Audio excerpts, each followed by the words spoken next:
Welcome to the Orange Flag podcast. It's back to just the three of us this week. I'm Aries. I'm Austin. I'm Nicole. Yes, back to just the three of us. But we will start by talking about Kévin, even though he's not here. Because what No, else? we're actually talking about the IMSA PPM lineups, but he is part of that, so it's kind of talking about Kévin. The notes do say, yay, IMSA Kévin, parentheses, and the rest of them. Yes, so, because you made the notes. But yes, Porsche Penske Motorsport did announce their IMSA lineups. Car number 6 is literally just this year's WEC car number 6 with the exact same roles. So Kévin and Larry are full-time and Matt is part-time. He is, despite early, I guess, rumors saying maybe he was gonna do the full 5-round mech stuff, he's just doing Daytona, Sebring, and Petit. So that would be good to see him at those races. Yes. It was also, though, when he was announced as the endurance guy, that's what I expected. Like, I didn't expect him to do all of 5 rounds. It was really weird because, like, legitimate sites were reporting him doing, like, the 5-round Michelin endurance thing. Yeah. So, like, that confused me for a second. I'm like, wait, hold on, are they doing, like, what Cadillac did? Because, like, obviously that worked well for Cadillac, you know, doing 3 drivers for the longer races, like the not super long, but the 6-hour races. Yeah. And then the 93 kind of did it, but not really. It was a weird situation with them. Yeah, giving Kaku more time to drive. And then car number 7 is Julian, Felipe, and Lauren. Yeah, so for the first time ever with PPM, I have, like, a genuine split support situation. Because, yeah, like, who do I support at Daytona, Sebring, and Petit? Let's be real, it's probably gonna be Kévin. But also, like, Lauren's there. And I'm a huge fan of Lauren Heinrich. I think we know this. So Yeah. it is a interesting situation. Lauren, get me a hat so I can wear it at some of the short rounds when you're not there, like how I had Kevin's hat on at Petit when he wasn't there. That seems like a good trade-off. And then there's no update on Joseph Newgarden and Scott McLaughlin, which makes me feel like they're probably not doing it. That just seems like a weird thing to not have announced when they announced the lineups. Everybody else, when they announced their lineups, announced their Daytona drivers. So I don't know. Yeah, but then I could also see them throwing out, like, what they did for Coda and not announcing it until, like, a few weeks before. Right. So, like, who knows? I've heard that is one of those, like, they may have just thought they announced it and forgotten they didn't sort of things, because it was like an open knowledge in the paddock sort of situation as far back as Spa. So maybe it's one of those, like, PPM thinks that they have said that Joseph and Scott are doing Daytona, and they forgot they haven't announced it, and we're just gonna find out when, presumably this week, or, like, maybe early next week, the actual, like, Daytona entry list drops. Yeah. We'll so, see. Yeah. Bunch of surprises Who knows? to come. Yeah. You never know. Dana did say she's prepared, though, if she has to make updates to the shirt designs, so we're covered from that front. I will say, though, with these lineups, it does mean that neither reigning drivers' champion will be full-time in IMSA, which is interesting. So. Indeed. Yeah, I think that PPM kind of got stuck there. Yes. Like, I think you're gonna keep Kévin and Larry together over any other option. I am surprised that Julian is full season, but I guess looking long term, where we assume that Kévin, Larry, Matt, and Felipe are leaving the brand at some point, if the 963 program ceases to exist, as is heavily rumored, you need Julian to, want to stay. Yes. He will have enough time in LMDH at that point to, 3 full seasons is absolutely enough time in LMDH to go somewhere else. They need to incentivize him to stay, and I think saying, hey, you're gonna be a main driver, it will incentivize him to stay more than being the third driver on Larry and Kevin's car. Yeah. It was just one of those... Matt and Felipe would have made more sense. Matt and Felipe would have made more sense in this situation if they have been teammates in the past. Well, Matt and Felipe would have made more sense in that they have raced in IMSA before. Yeah. Well, he was supposed to, and then unfortunate circumstances happened. No, I fully understand that, and I'm glad that his back is better. But, somebody that has not raced a single race, never mind a season, in IMSA being one of your main drivers, despite having done 2 seasons in a 963. Well, he did Daytona. Yeah, okay, that's true. He did Daytona. He did Daytona. I forgot about that. It wasn't with PPM, but yeah, he did Daytona. But who hasn't done a season in IMSA in a 963, and, did, 3 races in 2024? Yeah. Very limited running. Limited recent IMSA experience. It's a choice, but I think it is a massive vote of confidence by Porsche to Julian's abilities and to their long-term vision with Julian, with the brand. Because of these 6 guys, I think Julian is one of 2 that by 2028 will be with the brand. Genuinely.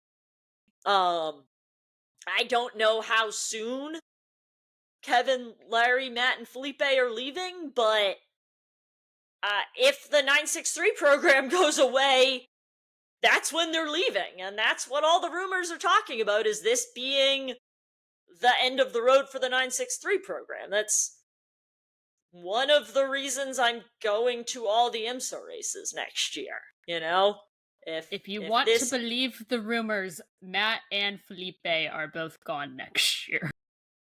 If you want to believe the rumors, Kévin and Larry are both gone next year. Yeah, I'm just saying I feel like I've heard more about Nasser and Matt than I have Kévin and Larry. Yeah. Rumor-wise. Lots of rumors out there about the 963 program ending, and I think anybody over the age of 30 with the end of the 963 program will not be remaining with Porsche. They're not going to take that massive step backwards at this point in their career. If Porsche come back in 2030, which is what's semi-heavily rumored, I mean, who knows? They could come back for 2027. They could solve all of this. It's not like the 963s aren't just sitting there. Porsche could come back after taking a year off. I think that's unlikely. I think it seems like they're going to wait till 2030. If they wait until 2030, Lawrence Vantor is 40. Kevin Estra is 42. I'm sorry, but you're not waiting that long. You know, Felipe Nasser is 41, I think. So, but then you've got Lauren and Julian who are, still going to be young men because they are extremely young men right now. So, it's going to be interesting to watch. I'm fully prepared to have to support another team next year. And by next year, I mean 2027. Yeah. Oh, I've already prepared myself. Well, speaking of teams that won't be present to cheer for, Porsche teams that won't be present to cheer for, another domino pretty much dropped in the whole Iron Dame saga a few days ago because they announced they won't be present in the LMGT3 class in the WEC next year. So, that was painful to read actually. So, guess we're gonna either someone else is gonna have to paint their car pink, or we're just gonna have to, I don't know, jump ship and back someone else or whoever comes aboard. Yeah, I'll say the announcement was painful to read in two ways. Painful to read because of the situation, but also painful to read in the font choice that they picked. Luckily, they and also put it in the comment AI. section. But it was pink and terrible font choice, and it had to be mentioned because that's a pet peeve. Eyes. It burns. It does sound like there is going to be a one-for-one replacement as far as the Manti cars go. But yes, the Dames are out. I paid attention to them when they were not utilizing Porsche. I supported them this year because they were in Porsche. I will be supporting the two Manti cars next year because they are Porsches, because ultimately I am a Porsche fan. I obviously have drivers that I support outside of that, but yeah, it's sad to see them go, but hot take that I think I've said a million times, I don't think the Iron Dames project ever should have extended to the top level of motorsport. I do not think that they ever should have had a full-time WEC entry. Does anybody else feel like we should say WEC because Kevin said WEC? I am a WECity WEC person, It's but WEC. Having a WEC driver, a WEC champion on the show and hearing him say WEC, I'm like, are we supposed to be saying WEC? Because I hate saying that. I am a WECity WEC person through and through. WECity WEC. It's wrong. It doesn't flow. You take a drink because that was the most drinking game. It doesn't flow to say WEC. I will pretend I will pretend I am Kimi Räikkönen and I have a champagne. Yes, whether you want to call it WEC or WEC. I do not think that the Iron Dames should have been at that level. And when people started talking about them running a hypercar, they absolutely never should be at that level. This needed to have been essentially a women's junior program. The highest it should have. They shouldn't have been in IMSA either. They should have been in the Pilot Challenge. They should have been in ELMS. They should have been in Asian Le Mans Series. They should have been in the Carrera Cups. Yes, Karen did Carrera Cup France with Dame's backing. But that's what it should have been, though. She also was the Porsche France Junior, so she had that backing. She had CLRT backing, so she had more than just Dame's backing. She's probably the worst example, quite frankly, to use other than Michelle Gadding. And I think that Michelle Gadding, when she got her Porsche contract, should have been severed from the Dames. Genuinely. She should have been, last year, in something that wasn't, if she was going to be in WEC, she should have been in Ryan's car. And if she wasn't going to be in WEC, she should have been in a mixed gender car in some other series.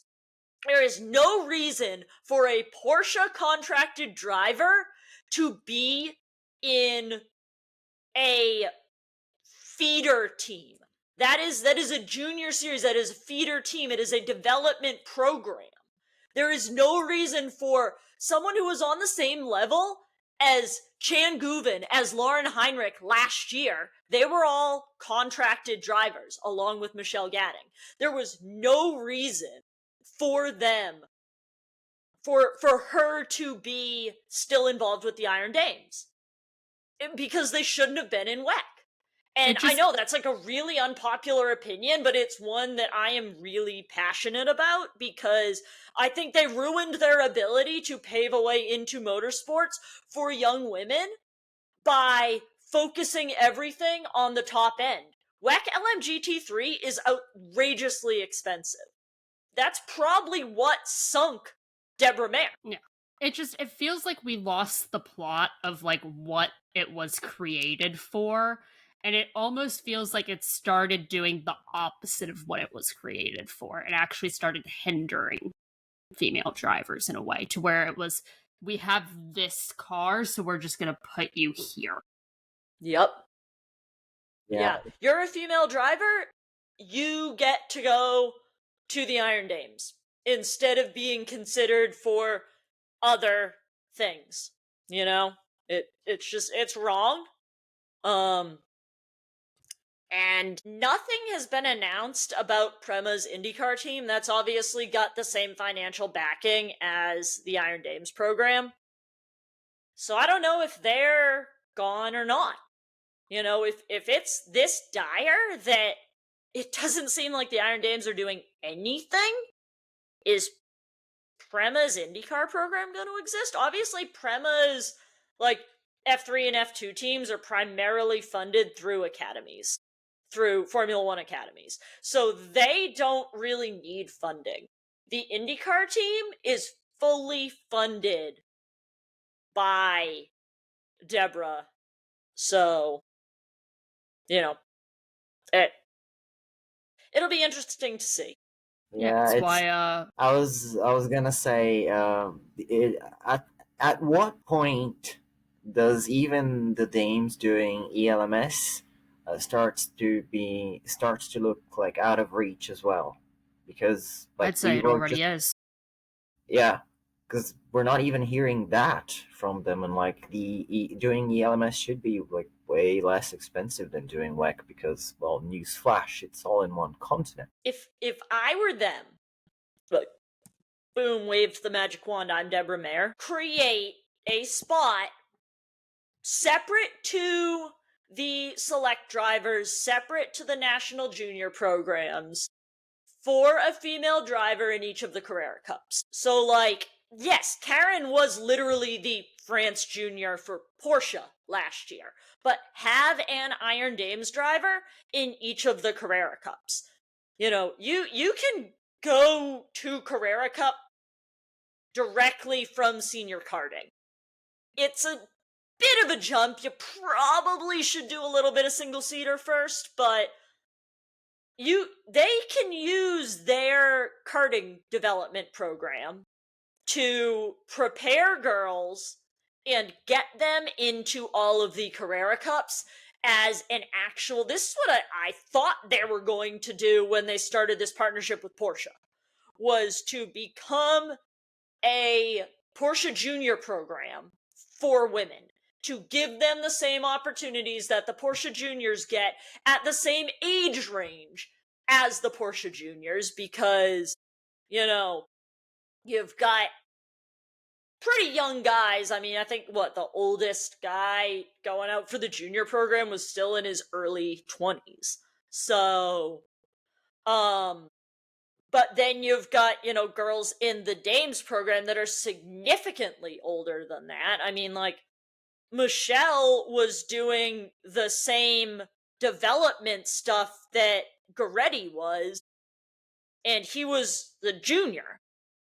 So that's a problem. Like, she's a full contracted driver, and she's doing the same development stuff as the Porsche Junior. That is an issue, and that's what something needs to be done. Whether it's Deborah having to take a couple seasons to step back and steady herself financially.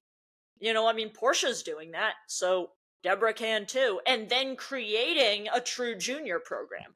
I think they just wanted to get involved in everything all at the same time and grew too fast, I guess. I have lots of feelings, and I could probably use the full hour just going on about what needs to be done for women in sports car racing that was done wrong by the Iron Dames and how it could be done better.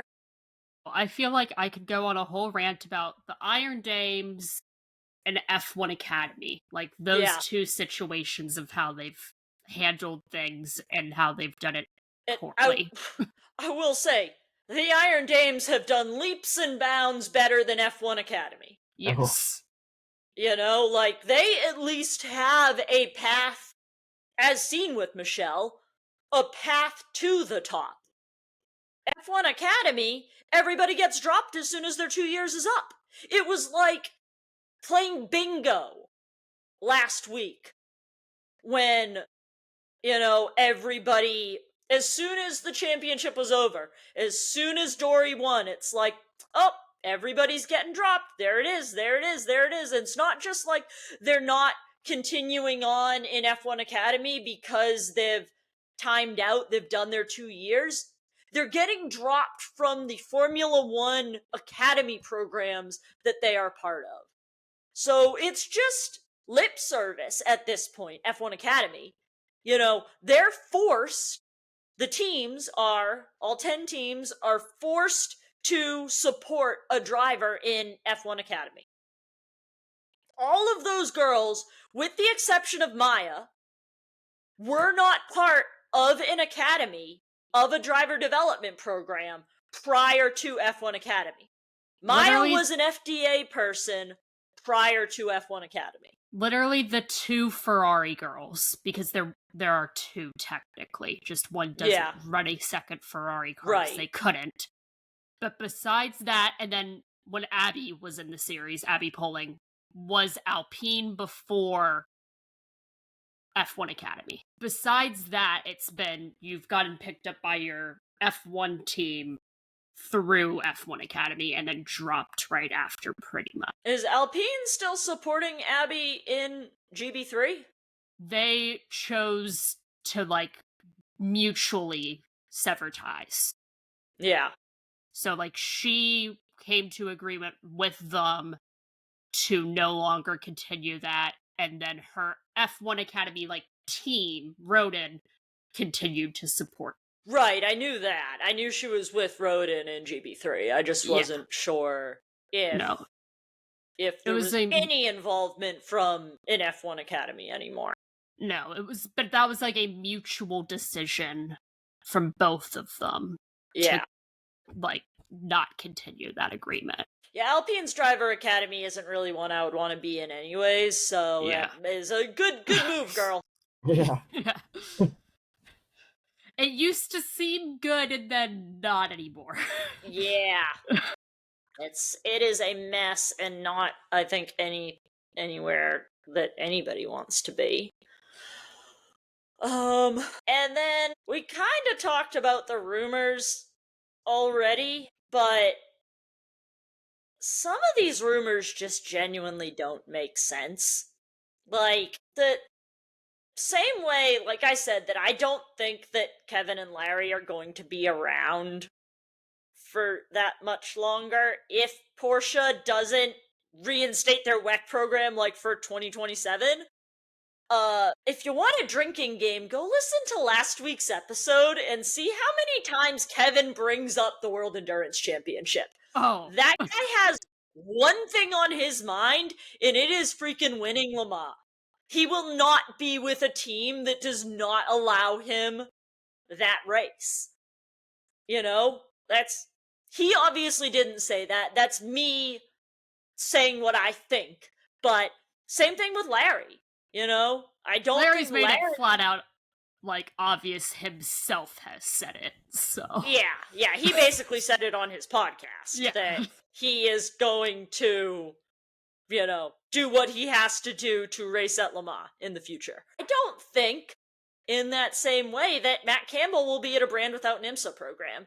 And both brands that he is currently linked to going to have not announced that they ever intend to do an IMSA program. Yeah, and which to what everybody's going to say, but last year he did WEC. Last year, he also did IMSA too as an endurance. By last year, I mean 2024. But he's always... Yeah, we're very inconsistent with what we mean when we say last year, because, like, the season's over, so we're like, season or last year? Yeah. You read my mind, girl. I know. We As are I was so saying it, I was like... inconsistent about it. Yeah. Which was why I was like, I need to clarify that I mean 2024. Ultimately, Matt has done a lot more in IMSA. Yes. Than he has in WEC. Likewise, Kévin has done a lot more in WEC than he has in IMSA. Larry is kind of split. You know, I think that Larry is the most evenly split, I would say, of the three of them. Having done a decent amount in both. Yeah. It's just... I don't know, dude. I feel like the rumors of the teams he's with, Ford, I feel like, came out of nowhere until it was like, Matt Campbell is doing supercars. And then all of a sudden, I feel like that's Which when, is like, literally 2 races! Yeah, there are 2 races! 2 enduro races! You know? Like, yes, I totally think he may be a co-driver, but that is 2 races, and they are at the end of the season. There is not a conflict between Petit and Bathurst 1000 this year, or next, whatever, 2026. There is not that conflict. So, he can do that. That does not mean... Kévin did supercars... Not even... obviously in a Porsche, and that had nothing to do with his Porsche contract. Well, I was just gonna say, you don't even need to use Kévin as an example. You can use Matt himself as an example. The boy, if there hasn't been a conflict, has done supercars. Right. In not a Porsche. When being not... a Porsche driver. So, like... Him doing those 2 races has nothing to do with what LMDH he's gonna be driving. But I feel like it literally... Because, like, Ford rumors came out of nowhere until it was suddenly Matt Campbell might be doing enduro, like, co-driving in supercars. And then all of a sudden it was like, Matt to Ford! And I was like, just because he's gonna drive possibly a Ford in supercars doesn't mean he's going to Ford, people. I think that it was one of those, from the way it seems to me, rumors to the media never have a name attached to them. They are, a Porsche driver has been linked to Ford. We know that is Felipe Nasser. I think that was one of those, someone knew a Porsche driver was talking to Ford. Matt was said to maybe be driving some supercars stuff. That must have meant Matt was the driver talking to Ford, not Felipe. Yeah. Because I feel like all the rumors had literally been Nasser is talking to Ford. Yeah. Felipe talking to Ford was like confirmed. Yeah. Out of nowhere, it started being Matt is rumored to be talking to Ford, and I was like, where did this come from? Like, you also gotta understand that between Le Mans and the end of the season, all 8 Porsche drivers had conversations with multiple brands that were in WEC and IMSA and projected to be in WEC and IMSA. Yeah. So, like, maybe Matt did talk to Ford, but maybe it wasn't, like, Kévin talked to Alpine. He's still with PPM. Like, that was confirmed in the media that Kévin talked to Alpine. Yeah. You know? But it was just like one of those things where, like, Kevin's not at Alpine. I mean, unless Kévin is going to be at Alpine and at PPM, Alpine still has an unconfirmed seat. I'm just saying, it literally, like, be at Alpine. It was one of those things where it was just like the timing of it. I was like, is this the connection people are making? Because like, I think you need to look at like past instances and how this is not the link you think it is. It felt like Matt was confirmed at McLaren. Yeah. And then all of a sudden, Ford came out of nowhere. No, It was just crazy. Because then even in the announcement for that, it was like, we'll do part of the season endurance with Porsche and then leave before Petit and then go to Ford. And I was like, this is a lot of confusing things in this statement right now of this article. And I think even they are confused because nothing's making sense. I think that they thought that because Bathurst and Petit have had a conflict for quite some time. Yes. Bathurst 1000 and Petit. I think that whoever wrote that article may have forgotten that conflict doesn't exist next year and was like, well, if he's gonna be a co-driver in supercars, he can't possibly be completing the season. I do have a conspiracy theory about this, though. Here we go. Would you like to hear my conspiracy theory? Here we I think go. you've told me it, so... I have told you my conspiracy theory, because it brings all my most favorite things into happening. And it does what you like to do, which is cause me pain. No, it has nothing to do with causing you pain. It does. So, pretend that rumor about Matt is right. Porsche have an LMDH driver that just isn't doing anything as of right now, but is still a total, full-on works driver.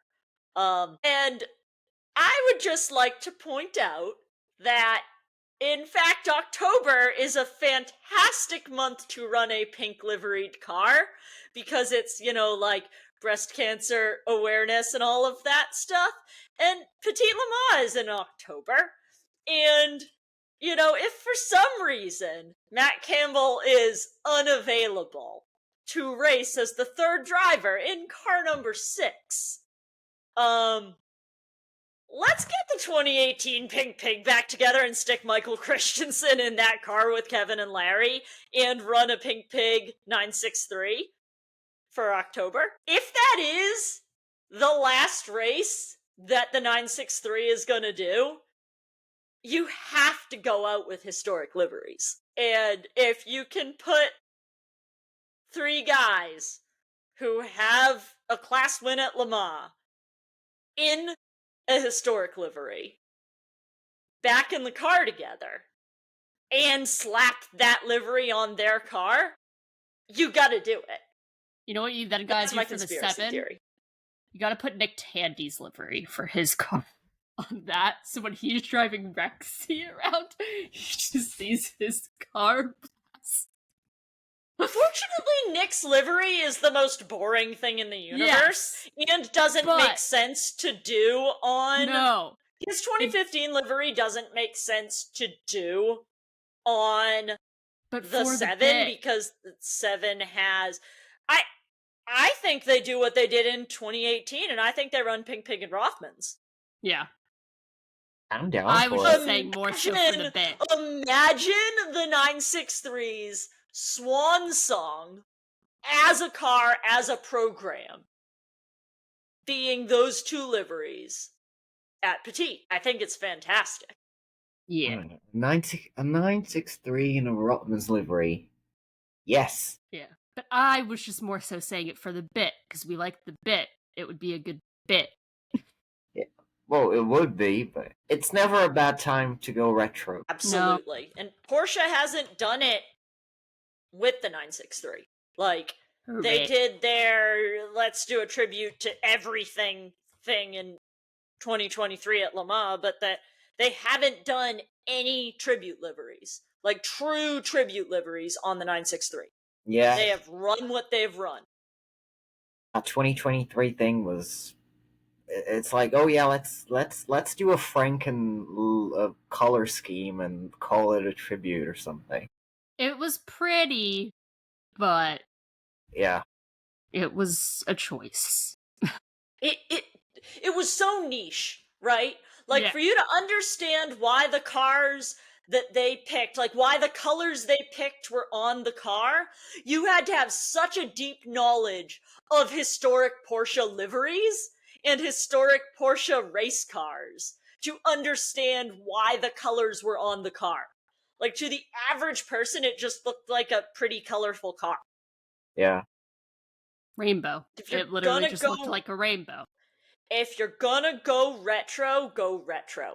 Go retro. But yes, in regards to the rumor mill, you know, I do think your point of Matt needing to go to somewhere that has an IMSA program makes the most sense. If you want to make one more thing about this, is the whole GT Bathurst aspect. Yes, Ford and McLaren are both bringing back GT cars to Bathurst for the 12 hours, but guess what?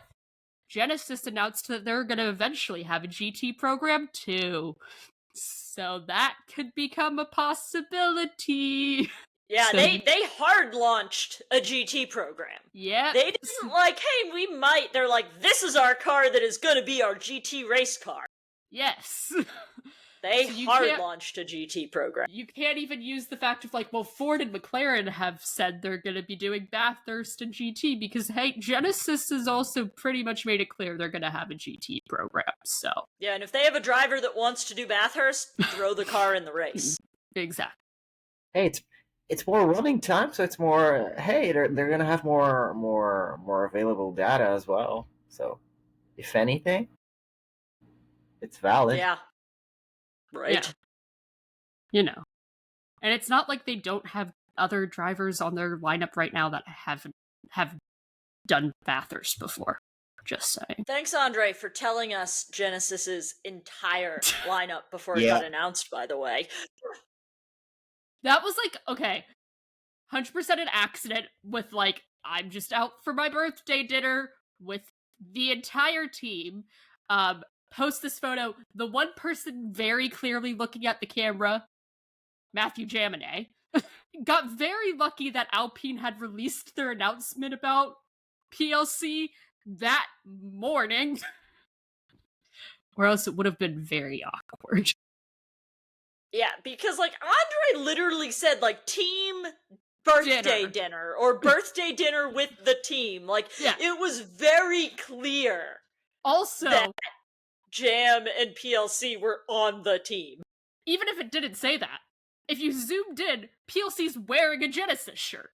Yeah. So like even then, even if he hadn't have said team birthday dinner or whatever he said that was basically along those lines, they're literally in Genesis gear. Yeah. So it would have still given it away. Right.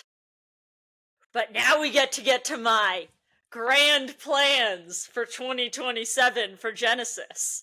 Here we it's go great. again. It is the greatest grand plan I have ever come up with, other than Kévin to British GT, which is still my greatest creation. So, Genesis has announced that they will have an IMSA program in 2027. Pippo Durrani and Matthew Jaminet are going to IMSA in 2027. There is zero doubt there. That is happening. No, has it been announced? Of course not. It is happening. Is it the most obvious thing? Yeah. Yeah, that's definitely happening. So then there are 2 wonderful empty seats at Genesis. And there are 2 drivers that may be without an LMDH to drive for 2027. So, obviously, we are reuniting the 2024 WEC Drivers' Champion crew and sending Larry and Kévin to Genesis to team up with Andre. Yes, for next year, Genesis is running a 2+1 lineup. That doesn't mean they're always going to be running a 2+1 lineup. If you get Lawrence Vantor and Kevin Estra to team back up with Andre Lauderer, you are running a 3-man car with those 3 drivers. Period. Yes. So, yeah. All I'm saying is Genesis has a lovely opportunity to take Porsche's two most recent drivers' champions in the fact that they can take the 2025 IMSA duo, and then they can take the WEC 2024 trio and put them into their programs, because they can put Cam Jam into IMSA, and then they can put, Kevin, Larry, and Andre into WEC, and I think that's a great plan. It's the greatest plan we've ever come up with. The way I am reading into this is that you're essentially making Genesis the spiritual successors of PPM. Yes, without a doubt. And the fact that they're orange they've kind of fits in with this podcast. So, hey, I'm not trying to say anything here, but I'm already saying it. I will say they kind of brought it on themselves because, okay, right now, you have 2 PPM former drivers, but then you also have 2 GM drivers. So they already have started this thing of, like, we take guys from specific teams, it seems like. So they should just continue down that path, but more down the Porsche path and less down the GM path. I just think it's a really logical outlet for them. Also, like, clearly Kevin and Lawrence like doing some IMSA.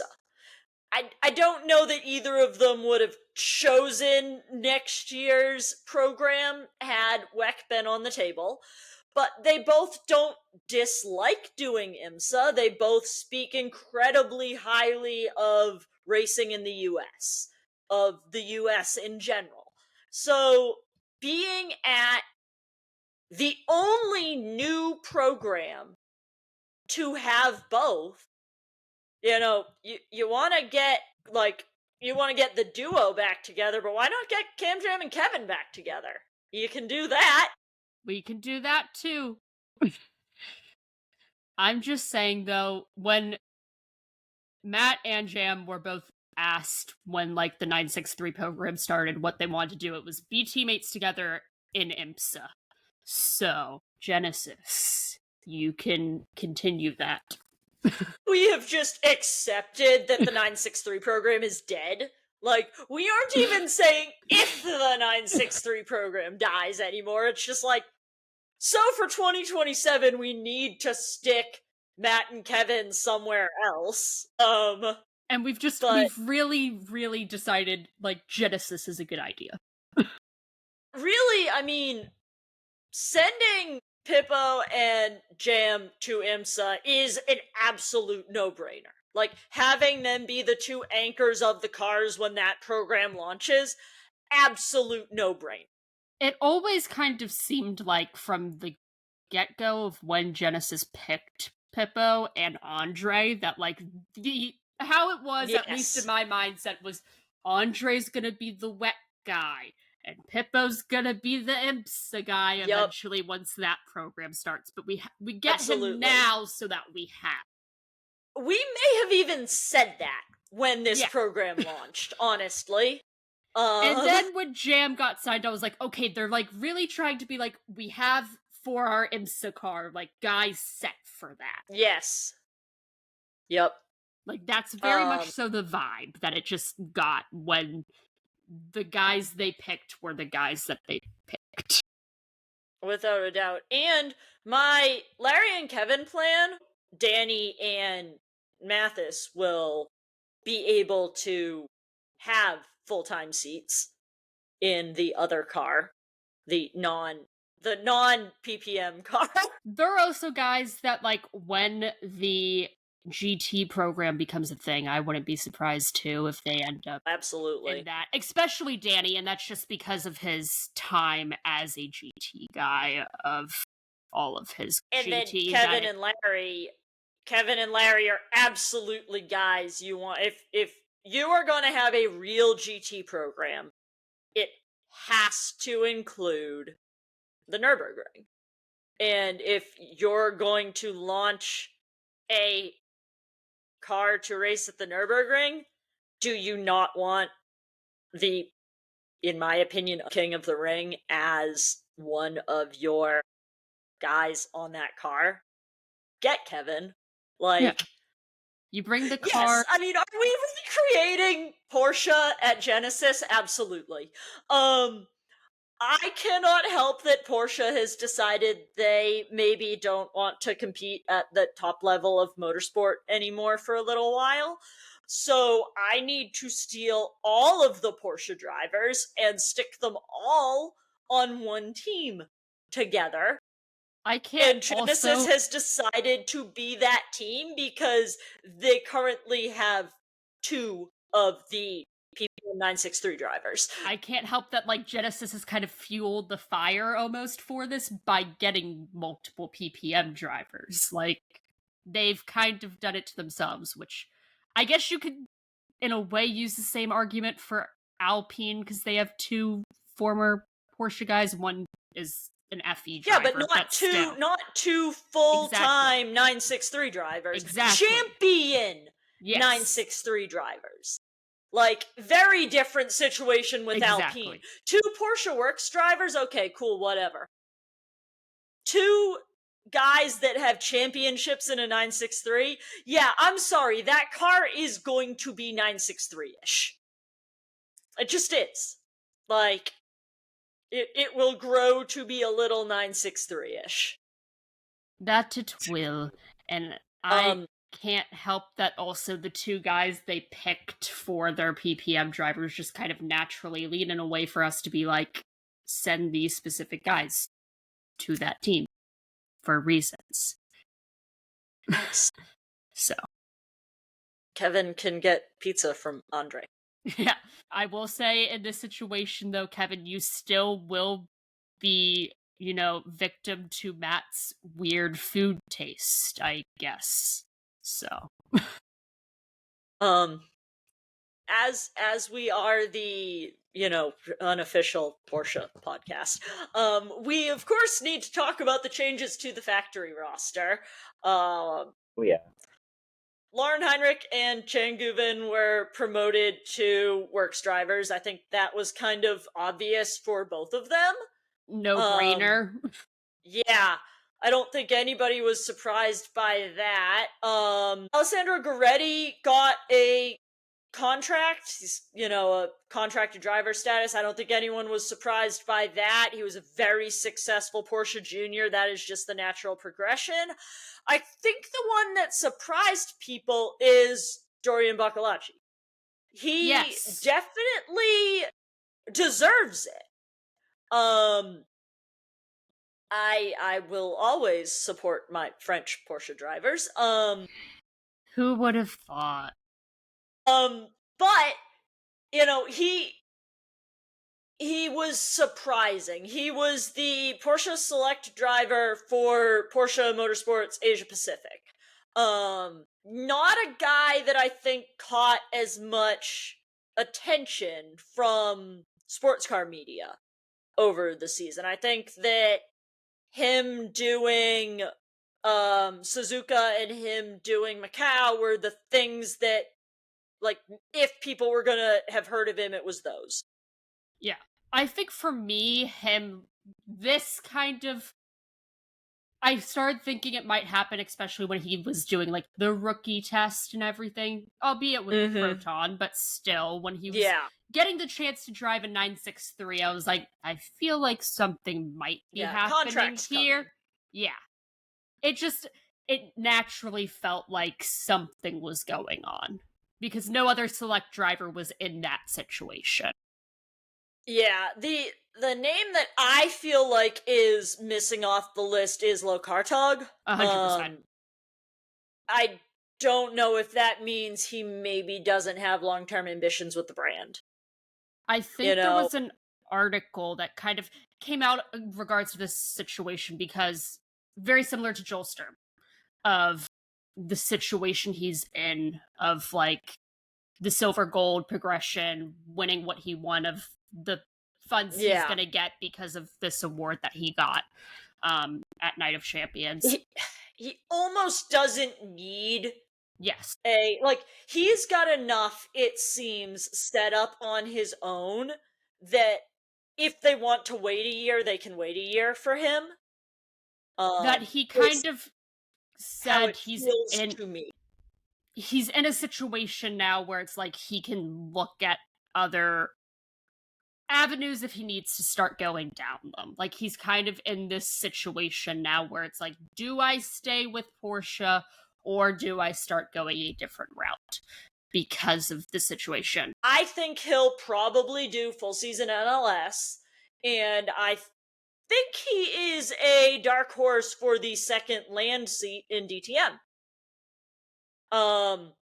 I've heard a lot of people saying that may be what Lauren Heinrich's full program is.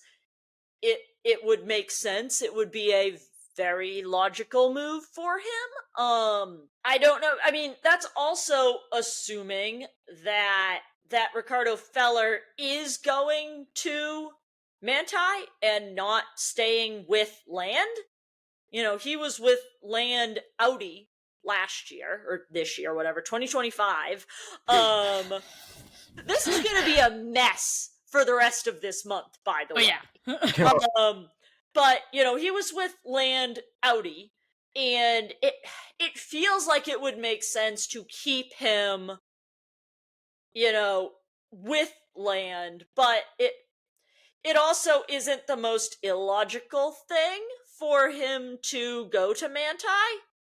I think that it would make more sense for Lauren to be at Manti, have both Manti cars be full-blown Porsche Works drivers, have it be Thomas and Lauren. To me, that makes more sense, because, yeah, Manti's not officially a Porsche Works team, but it may as well be with the people that drive those cars. Especially, you know, the Grellos. That is for top level Porsche guys, and that is what Lauren Heinrich is. I think it makes a lot more sense for him to be there and Feller to be in Land, personally. Another one of those, like, I've read 2 articles and come up with a whole, if this happens, that should happen, this, and always, you know, working out beneficially for the guys that I like, because, you know, absolutely stick one of my favorite Porsche drivers at Manti. To the shock because of then you know what I can get. You know what this actually turns out to be in the end, right?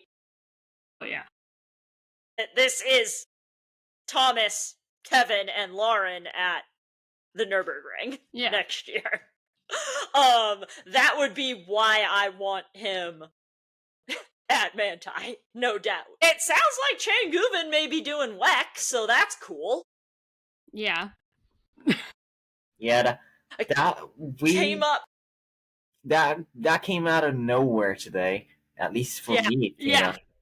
That came up out of absolutely nowhere. Was that in German or French? I forget. It was one of those. I had to translate the stupid article. I think it was French.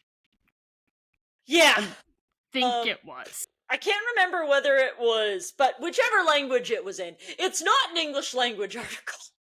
So it hasn't gained, like, massive traction yet.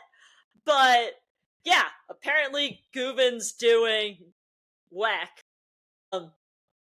I came up with the third greatest theory I've come up with this year. So, again, from a foreign language article, it sounds like Yasser Shaheen is not continuing on with BMW, because it sounds like Valentino Rossi is not continuing on in WEC. So, my glorious, wonderful plan is that he goes to the other Manti car, you know, the one that used to be the Dames car. And he's Australian. We have a partially unemployed Australian Porsche Works driver that needs a full-time program. Oh dear. You know, a very successful Porsche GT driver. Let's just slap Matt Campbell into that program. Hey, you can see Matt race 4 times next year if this happens. This is a good thing for you. I will take it purely for the sense of then I can see Matt race 4 times. Yeah. So, and also GT Matt. Exactly. So, I'm fine with it. Also, Matt, you get a chance to escape from the French and having to listen to French because you still have like that to point issue. out, Larry isn't French. Larry is not Belgian. French, which is why I then said French and having to hear just French spoken. Because Larry still at least speaks French, even though he's Larry not does French. speak French. So you get away from that. You can be very Australian. Speak Australian. So, yeah, you can balance it out. I don't know about the rest of the world, but when I was a youth watching Formula One and Foster's sponsored Formula, this might have been before you guys were born, honestly. Like, I am really aging myself telling this story, but Foster's had these great commercials. And the commercial was Foster's Australian for beer, but the commercial was like how to speak Australian and had all this stuff and told you the like Australian words for it. This was like early 2000s, late 90s F1. But those were great commercials, and every time we talk about anybody being Australian, I think about those commercials. See, I just think of Road to Le Mans, because in that little docu-series that Porsche did, Matt is like very Australian in it. For some reason. We need to do that as a film review. How have we not done that as a film review yet, honestly? Off-season is upon us. We can do that now. But right? I'm just saying, Matt is very Australian in it at parts, and so that's what I think of. So we can just get that era of Matt. Indeed. Porsche announced 2 new juniors. Like we already said, Michael Christensen and Nick Tandy are sticking around with Porsche. And then the I think big news that really shocked everyone when the announcements came out was Patrick Pilet and Romain Dumas being dropped from the roster. They're like incredibly long time guys. Yeah. We need to film review the driving the 911 up the volcano. Oh yes. Movie as well. I watched that on the plane to Japan, like all 45 minutes of it on my 13.5-hour flight. We have lots of film reviews to do. We have lots of film reviews to do during the off season. So that'll be fun. But yeah, I'm hoping Patrick still does but being on the factory roster, there are definitely guys that consistently race Porsches that are not on the factory roster. I don't exactly know how I'm going to get my Tandy poster signed by him now. I still have heard things that he may be doing something for Daytona. There are so many Porsches that need drivers that it is possible he could still be doing something, but yeah, that'll be interesting figuring out how I'm going to find Patrick Pilet to get him to sign this poster. Yeah, you need to complete the Tandy Slam quest. Yeah. Yes. But these are also 2 guys that just it almost felt like they were just never going to be dropped from the roster. Thinking about it, just because of how long they'd been on it, it just felt like this was never going to happen. So when it happened, it was very shocking. It's not so much about Patrick, but more about Roman. When I got into sports car racing, ironically enough, he was primarily driving the Audi prototypes. He wasn't doing he wasn't doing the 919 program had not been announced yet, and it still feels surreal to think, he was officially with the brand for over 2 decades, and now he's being not a part of it officially anymore.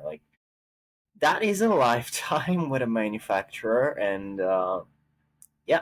it just feels weird. Yeah, the downsize is apparent. The trimming down to the absolute bare minimum that a factory roster can be is absolutely clear with Porsche. So that's why honestly I was surprised that Michael and Nick retained work status. I really expected the two of them to be dropped down to contract drivers. I think it may just be out of respect to what they've done with the brand. Especially, when you're Mr. 24 Hours. True. Yeah. That carries weight. I mean, Michael's resume is not Nick Tandy's, but his resume is up there with everybody else. Yeah. On the works roster, like despite what the Killers said at Coda, somebody does have a WEC title. Yeah, like I'm still so confused about. I was like, maybe they just did it. Like I noticed he didn't have it before I noticed that Kévin did. Yeah, and I was like, oh, maybe they just, for whatever reason, are only doing, hypercar titles, right? Like top level titles. Nope, Kévin had the 1819 and the 2024, and Michael did not have 1819. Where it made us start second guessing ourselves, where we were like, did Michael miss a race and that's why he doesn't have it? No. We went back and looked. Like there was no, like, because that was the obvious, like, well, maybe it was only Kévin's title. Like, no, it wasn't. It was absolutely Kévin and Michael's title. It was Michael's title. Why it was not there? Porsche. We know you guys listen. And we know we're, like, really, really far into the episode, so you might not be listening anymore, but why did Michael Christensen not have a little thing saying that he is a WEC champion on the pillar for car number 5 at Coda? We would like to know this. We do. We need answers. Yeah. Kind of, I guess, continuing down the same path, because with Night of Champions came, like, more announcements. Bastion Boost is doing DTM with Land. That's exciting. It's the most logical what I expected him to be doing. The only thing they can put him in. Yeah. Literally. Yeah. But literally when it was announced, I was like, makes sense. Checks out. Yeah. And then also, Matthew Jaminet was at Night of Champions, and got honored for his 10 years, which was cool to see. Did not make me sad at all. Definitely not. But also, in line with this, they then took, like, a group photo of everyone that was there for the most part. Okay, Matthew Jaminet, despite the fact that he's not a Porsche driver anymore, in that photo, very clearly can see Matthew Jaminet. You know who you can't really see that well? Matt Campbell. At all. You cannot see Matt Campbell at all. At all. We think we know where Matt is standing because someone who has hair that kind of sort of looks like Matt Campbell's hair is sort of visible in one of the pictures. Yes, and happens to be... You're just not paying attention. Yes, and happens to be next to Jam. So we're like, logical sense, possibly Matt. Yeah. No, but also, you're both just giving us, like, fantastic side profile. Yes. Like, or Kevin's just looking down at phone, it looks like. Yeah. Yeah. Nick Tandy is, like, not in a good chunk of the photos because he decided to be at the bottom of the stage at the very end. So the way they cut half the photos, he's not in them. Michael wasn't there for good reasons of his daughter was just born. Porsche, in the future, make sure everybody's paying attention and like is visible before you take the picture. Yeah. Also, just we would realized appreciate that. Julian Antlauer also wasn't visible either. And No. was there. So I will say, whoever taught photo taking skills to Alessandro Gretti needs like a pay raise, because he is like perfect. Like, he is the picture. yes. Like, he is the group shot that has every Porsche driver in every series is just a picture of Alessandro Gretti and a bunch of other people. It's fantastic. Good job. Yes. But then I also think in one of the photos that they took, I think in one of the angles, Woke Hartog is like in the front towards the middle. That boy is the tallest one there. He should be in the back. You don't put the like tower in the front. The tower. Yeah, Lovely. okay. Yeah. Have you seen Loke standing next to anyone else? Yeah, he's tall. I saw the He picture. is extremely tall. He's very tall. Yeah, Night of Champions definitely gave us a lot of like conversation, and which was it was a very I don't know if it's because we all know what's coming, which is the like downsizing of Porsche's overall racing. It just something felt off and different about everything about it this year. I don't know, kind of stunk. Like, I feel like the drivers didn't even seem as excited. Like, normally you get tons of pictures from it, you get silly selfie videos, you get all sorts of stuff, and that just didn't seem like it was there this year. No. It just, some people just didn't even post any content. Some people posted like, and then like the guys who did post content, it was like maybe like 1 or 2 photos. And I feel like for what we normally get from Night of Champions, that is like so like bottom of the bucket of what we normally get from it. Yeah. Yeah, this is why I didn't want to do the film review, because ultimately, like, we can joke around as much as we want about what we think is going to happen in the future, but we are a Porsche-centric podcast, and there definitely is some turmoil and some bad future going on at Porsche, so it's, unfortunate. But yeah, I mean, we'll do a film review next week. We can be depressing then. Yeah. So, to bring it away from depressing vibes to silly vibes, we kind of touched on this already, but we'll just bring it back. Kévin with roasting Matt for having weird food taste. I was then thinking about it recently. I was like, 100% it's that this Australian man made these boys eat Vegemite. And, like, not in the proper way that you're supposed to eat Vegemite, but in the way that makes Vegemite really disgusting. There is not a proper way to eat Vegemite.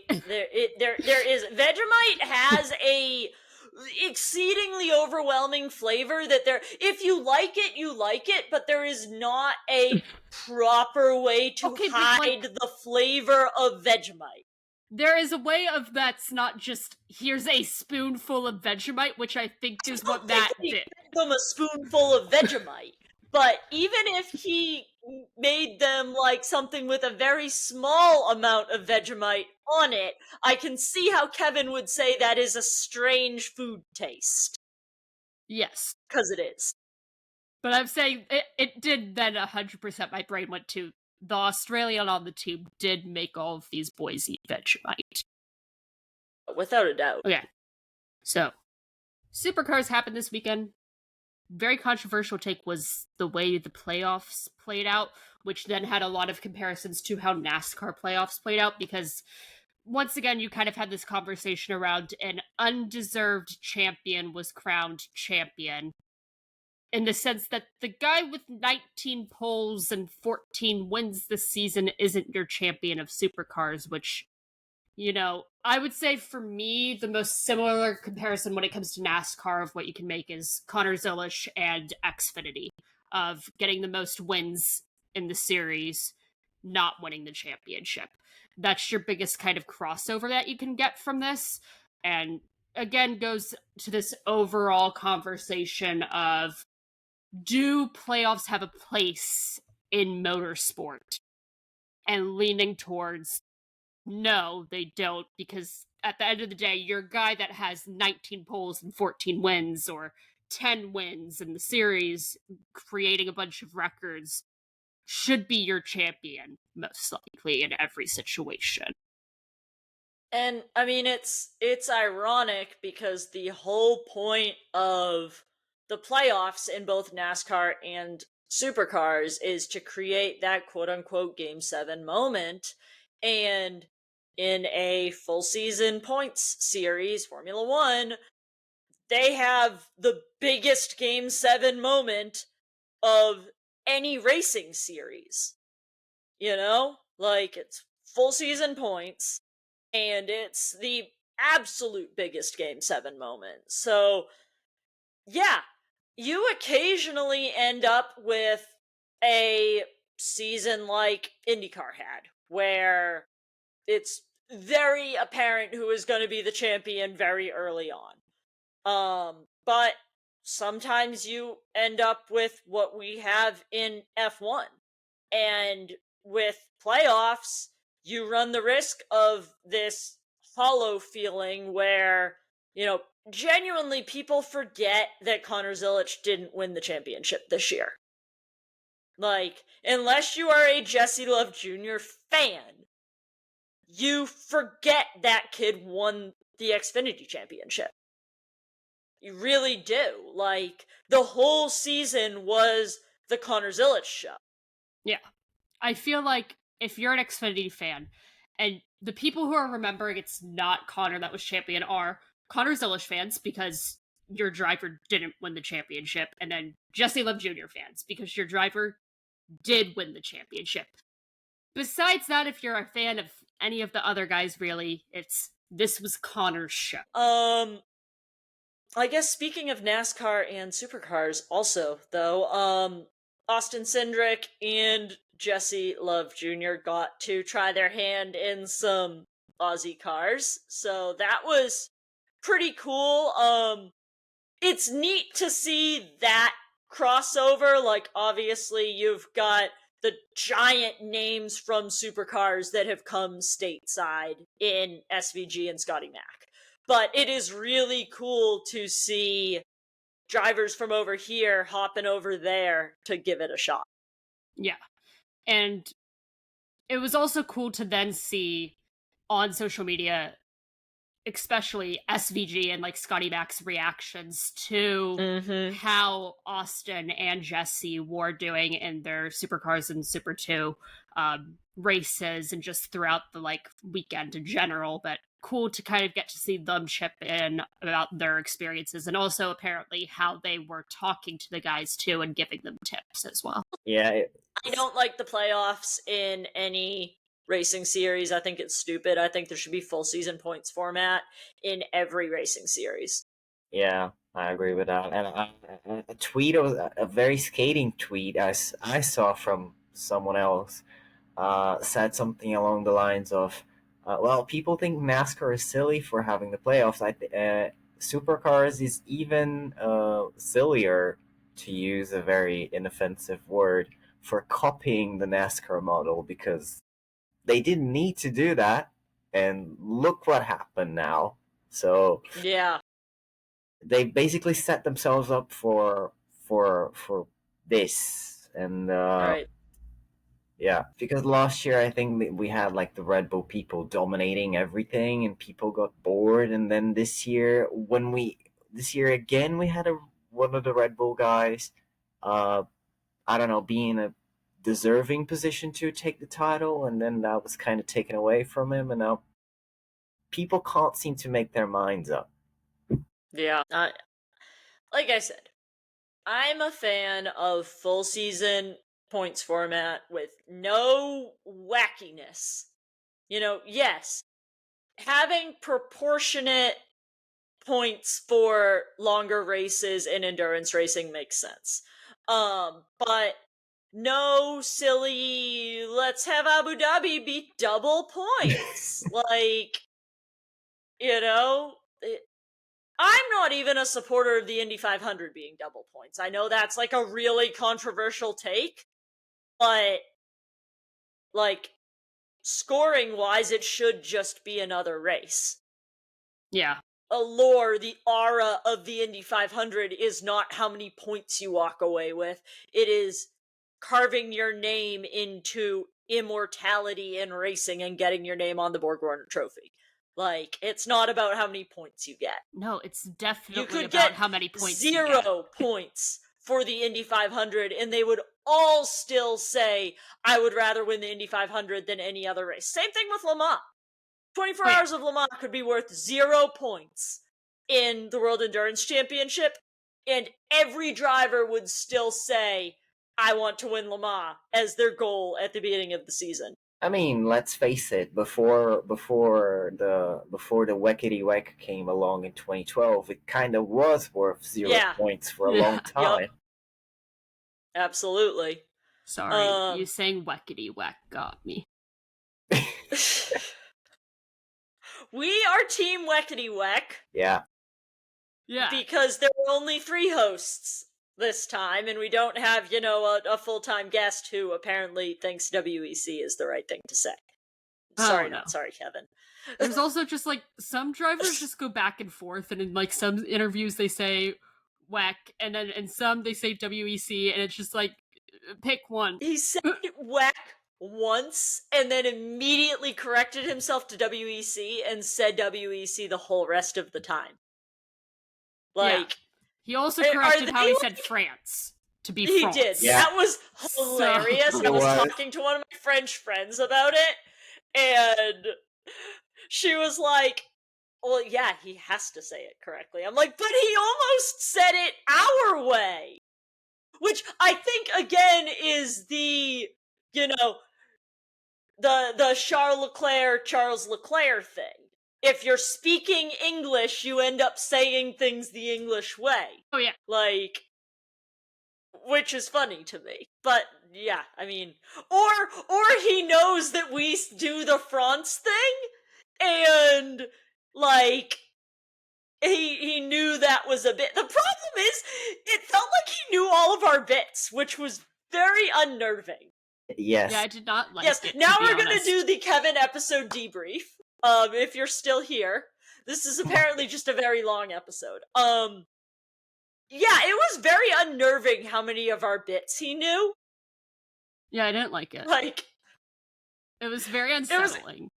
It was awesome, but also, like, yeah. Also, I'm gonna be flat out honest, I didn't expect it to be so much roasting. Everyone got roasted at some point. Larry and Matt were the most victims. I got roasted so hard. Like Larry and Matt just became victims, even when they weren't being brought up. Sum up your November in one sentence. Got roasted by my favorite driver. Like, that is all that matters that happened in November.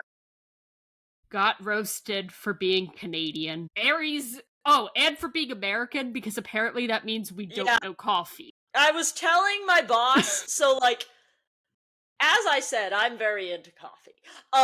Grind my own beans, all that. So, I was making a carafe of pour-over coffee at work today, and because, like, my boss and then the secretary lady wanted coffee, and I'm like, oh yeah, I'll just go I brought this carafe in, I haven't used it yet, like, big Chemex thing. I will make a big old thing of coffee, and my boss comes in and he's like, is all of this coffee stuff yours? Because I feel like every time I come in here, there's a different coffee thing. Yes, I have a French press, 2 different pour over things, a Nespresso machine, what else do I have? the coffee grinder about 8 different bags of beans to grind. So yes, and then here at home I have a like actual espresso machine with a milk steamer and everything. So yes, I am very into coffee. But I was telling my boss, I was like, yeah, so I do this racing podcast and we had this like champion driver on and he was like, "Oh, Americans don't know coffee. Like, hopefully the best coffee you've had isn't Starbucks." And my boss was like, "Ooh, that's fighting words to you, isn't it?" Because he knows how into coffee I am. And I'm like, yeah, it kind of is. So yes, I was talking about Kevin while I was making coffee at work today. Yeah. I got roasted for the fact Florida doesn't have good food. Florida doesn't have good food. It doesn't. I flat out said that, but I'm just saying I got... When we went to Miami for FE, we did go to that is the one good place I feel like we've been in Florida. Hey, I finally picked something Nicole approved of. I just don't like all the, like, there's nothing against the chain food, but, like, I'm sorry. I can, in fact, have all the same chain food here. Like, even, when we went to Daytona, like, everyone's like, "Oh my god, First Watch!" Like, yes, I get that it's right across from the track, but, like, there are multiple in Fort Worth. So that's not like some special Daytona thing to me. See, I didn't think it was a special Daytona thing. I more so was just like, oh yeah, actually a breakfast spot near here. Because there were like no other breakfast spots except First Watch. I will say, like, we did not explore all the restaurants over in like the one Daytona thing. Oh. Like, I went to that one coffee shop when it was cold and we were waiting in the line to go to the autograph session, but like there were restaurants over there, so I feel like when we're not on our Chili's and Outback adventures that we may or may not try to convince Kevin to come on with us, we need to go explore the food over at one Daytona. It was more so we were walking to Target, saw First Watch, and I was like, oh yay, actually a breakfast spot. Yes. But we also, the AO guys were, like, posting every day about going to First Watch. Yes, and then it did make me be like, I want First Watch now. Yeah. And start craving First Watch. But you did send me Alessio's story, and you were like, there's First Watch, and we should go get breakfast. I'm like, yeah, okay, sure, we can do that. Are you using Alessio against me? Maybe. I really wanted First Watch. It was mainly I wanted pancakes. Yeah. I was getting sick of track. You mean we weren't gonna go find an IHOP to get pancakes at? No. It didn't seem like it. We were eating track breakfast food, and I really just wanted a break from track breakfast food. To do, like, an actual track food review next year, since I'm going to all the races. Like, and genuinely compare everything. Of all the tracks that I went to this year, and like it's one that I'm going back to next year, Road America has amazing food. Like, the food selection at Road America is phenomenal. Highly recommend going to Road America for all reasons, but like, if you're looking for great track food, great track food. I was gonna say, worst track food I had, I feel like this should be no surprise to anyone with how much I've kind of trashed it.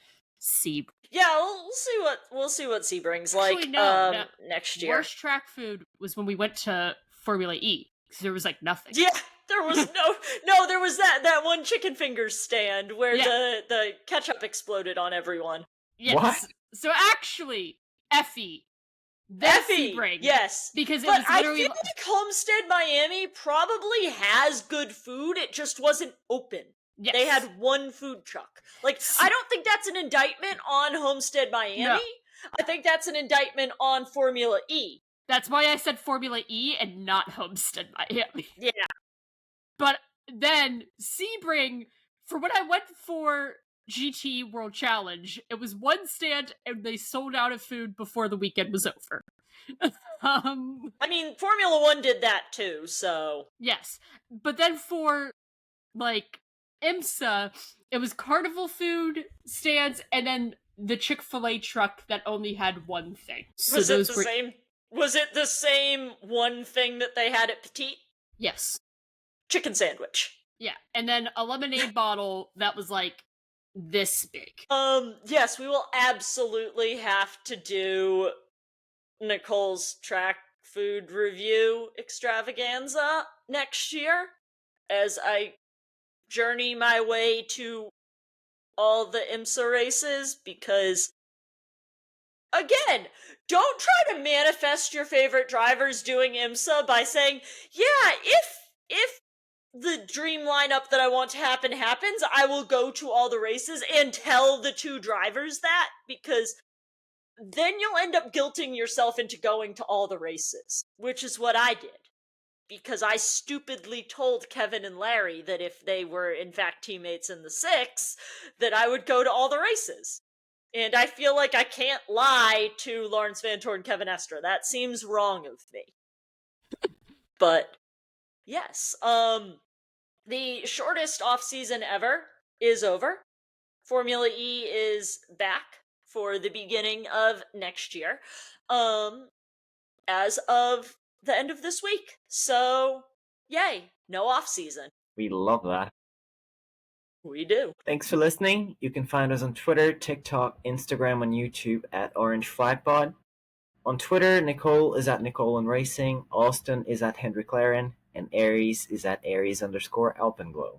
Stay orange.